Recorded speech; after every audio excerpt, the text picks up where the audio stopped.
Ouah. Ici on mesure la résistance des extensions d'aile sur l'échelle de bébé.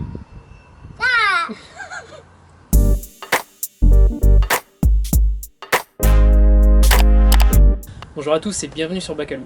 Deuxième partie sur l'installation des extensions d'aile Bushwhacker. Alors vous allez voir, il y a un truc qui a vraiment rendu l'installation compliquée, mais j'ai compris pourquoi à la fin et vous allez avoir l'explication à la fin de la vidéo. Allez, on reprend là où on s'était arrêté la dernière fois. C'est parti. Autre petit inconvénient avec ces élargisseurs d'aile, ça vient avec des vis au format américain, et donc ils préconisent de percer avec un foret de 3/16 de pouce.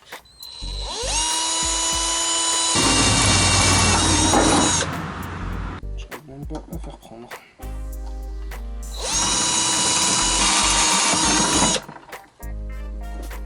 Là ça prend. J'ai pu récupérer un foret de 4,5. Du coup c'est légèrement plus petit que ce qui est préconisé. Ça force un petit peu au début, après ça va bien. Une fois encore, si vous le faites, faites vraiment attention. Aile gauche, il y a le réservoir de lave-glace.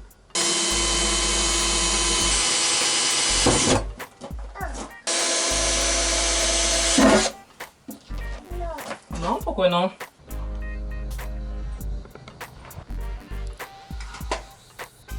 Bon, ça y est, tous les trous sont faits.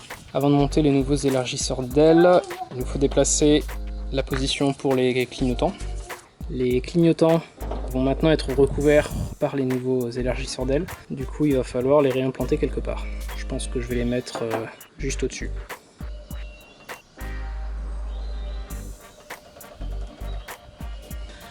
Et là, je vais utiliser cet outil pour couper. C'est la première fois que je m'en sers, donc on va voir ce que ça donne.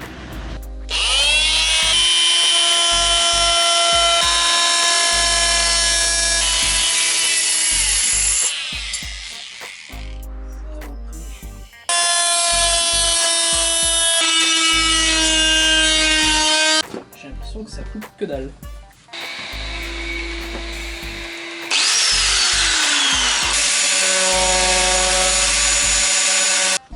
Voilà. Et là on va finir à la scie.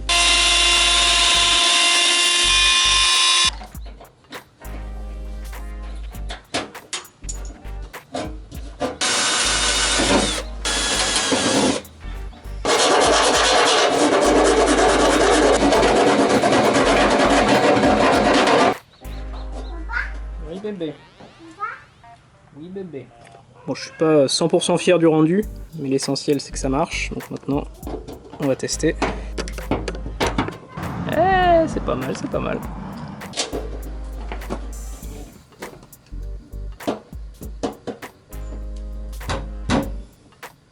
J'ai attaqué le deuxième. Par rapport au premier, ce que je vais faire de différent, c'est que je vais déjà donner un coup de meuleuse et ensuite je terminerai à la scie. Le deuxième trou est grossièrement fait, il va falloir maintenant que je le lime. Alors sur le principe c'était plus simple, mais dans les faits ça a été un peu plus compliqué étant donné que ma lame de scie commençait un petit peu à fatiguer. Du coup j'ai fait des trous supplémentaires pour la soulager un petit peu. Si vous faites cette opération, attention, derrière il y a toujours le bidon. Bon, ça y est, le deuxième est monté. Ce que j'ai fait également des deux côtés, une espèce de barre qui avant était maintenue par l'ancien élargisseur d'aile. Du coup là j'ai juste mis une vis. Et bien, dernière étape, il n'y a plus qu'à monter les élargisseurs. Bon, c'est le grand jour, on va installer les nouveaux élargisseurs d'aile. Juste pour faire un petit tour d'horizon de ce qui est fourni avec les 4 élargisseurs. Il y a des entretoises qui vont venir se placer entre la carrosserie et l'élargisseur. Des vis métal Torx 45. C'est également fourni avec un embout Torx 45. Et ça vient également avec un joint qui va venir se placer sur toute la partie supérieure de l'élargisseur. Donc on va commencer par installer ce joint. Et ben c'est parti.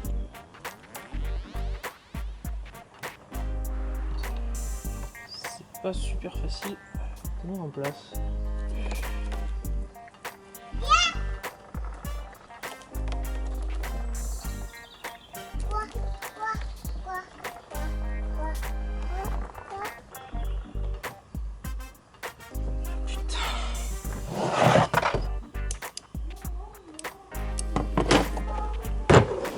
C'est pas que ce soit compliqué à mettre, mais c'est quand même sacrément chiant. La bande adhésive colle pas des masses. À le montage, on insère les entretoises. Ça se visse sur les vis torques. Et donc on va toutes les faire. Bon, ça y est, toutes les vis sont en place. Je maintiens que le joint il est assez chiant. À peine on l'effleure, il sort. À mettre en place, c'est assez pénible. Allez, ben maintenant les mises en place. Et putain, ce joint qui se barre. Allez. Hop.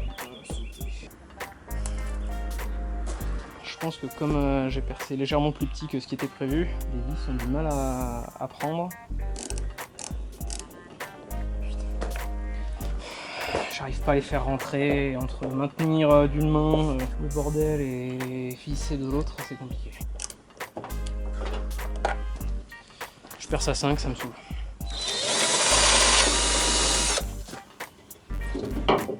Allez, nouvelle tentative. J'espère que cette fois-ci sera la bonne.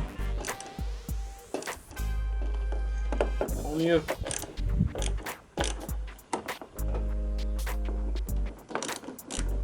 Alors, ils disent bien qu'il faut toutes les mettre en place avant de les serrer. Ah putain de joint.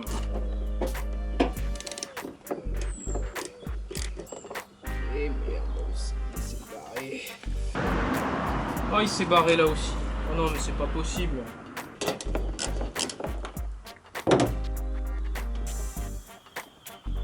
Voilà, on va commencer à serrer.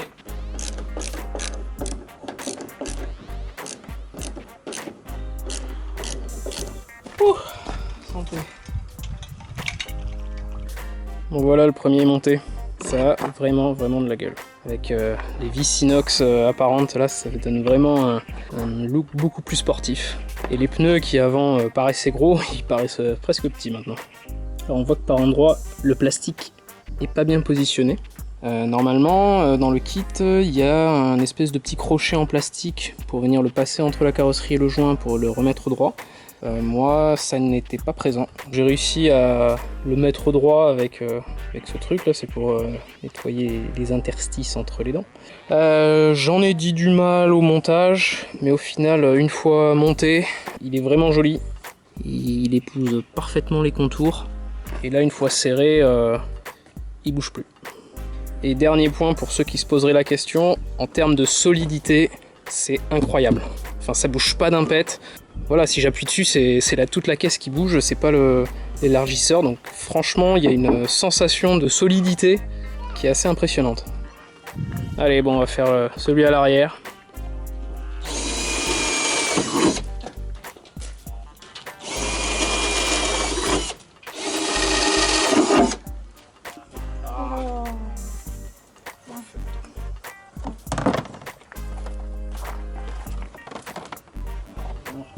Même merde, installé. Je vais essayer une petite astuce.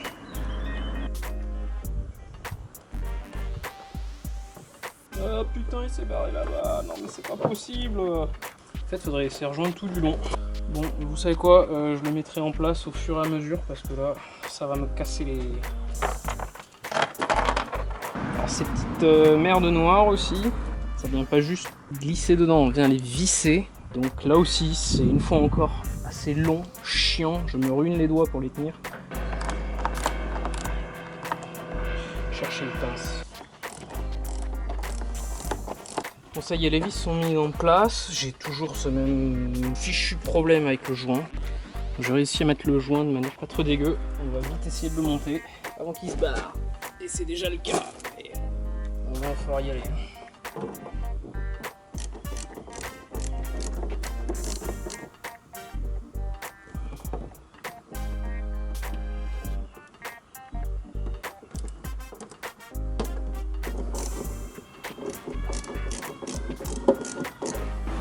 Je sais vraiment pas comment je vais faire.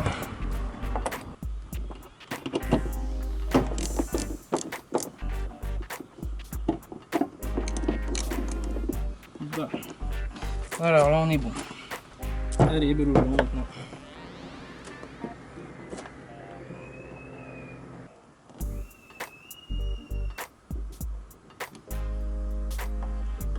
Voilà.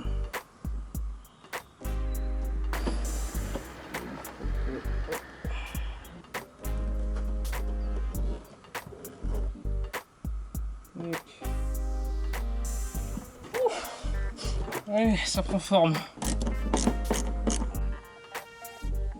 Bon, ça n'a pas été sans mal, mais le deuxième est monté. Donc celui-là, vraiment, ce qui m'a donné du fil à retordre, c'est le joint qui se décollait en permanence. Il a fallu que je le mette en place au moment même où je mettais l'élargisseur en place. Donc ça a été quand même assez sportif. Et bien on passe au deux suivant. Ça y est, le côté passager est fait également. Alors je me suis aperçu de quelque chose. Le problème que j'avais avec les joints venait très certainement de la température. Aujourd'hui il fait excessivement chaud et peut-être que le joint réagissait bizarrement avec la chaleur. Les deux ici, je les ai mis à l'intérieur et ça se montait beaucoup plus facilement. Par contre à un moment donné j'avais un problème sur celui arrière, ce trou là était pas très bien placé, je galérais à aller le chercher. Le plastique commençait à devenir chaud, le joint commençait à s'enlever, du coup je l'ai rentré, je suis allé m'occuper de celui-là et je suis revenu plus tard sur celui-là. Donc voilà, beaucoup de travail mais le résultat est là, ça lui donne une bien meilleure allure. Donc là voilà, pour les travaux extérieurs, on arrive au bout. Voilà pour l'installation des extensions d'aile Bushwacker. Alors retenez bien, si vous devez le faire, faites-le au frais, ça vous évitera un tas d'embêtements. J'espère que cette vidéo vous aura plu. Comme toujours, si c'est le cas, n'hésitez pas à vous abonner, à mettre un pouce bleu, à laisser un commentaire et on vous dit à très bientôt.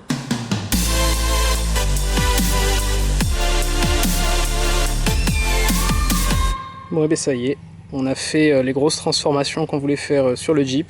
Le pare-choc avant, les élargisseurs d'aile qu'on a complété avec du vinyle pour les bas de caisse, le pare-choc arrière, un petit travail de polissage sur la carrosserie, les jantes repeintes, les pneus mud et la galerie de toit.